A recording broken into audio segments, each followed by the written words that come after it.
Hi மக்களே, வாங்க இன்றைக்கி என்ன சமையல் பார்க்கலாம் வாங்க. சாதம், சுட சுட சாதம்.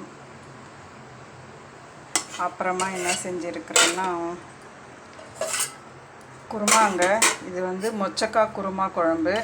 பச்சை மொச்சக்காய் வாங்கி உரித்து நைட்டே ஊற வச்சுட்டு காலையில் பிதுக்கி எடுத்து செய்கிறதுங்க குருமா. நல்லா இருக்குங்க. இது மொச்சக்காய் குழம்பு ஃப்ரெஷ்ஷாக வாங்கி செஞ்சோம் இன்னும் சூப்பராக இருக்கும். காஞ்சிடும் கிடைக்குதுங்க, இல்லை நீங்கள் ஃப்ரெஷ்ஷாக வாங்கினாலும் கிடைக்குங்க இது மாதிரி.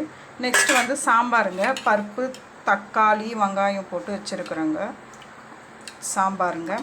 அப்புறமா அதுங்க பருப்பு ரசம் பாருங்க, பருப்பு போட்டு ரசம் வச்சுருக்குறேன். சிம்பிளுங்க இன்றைக்கி சமையல். அப்புறமா முட்டைங்க, முட்டை தொக்கு செஞ்சுருக்குறேன். அவ்வளோதாங்க.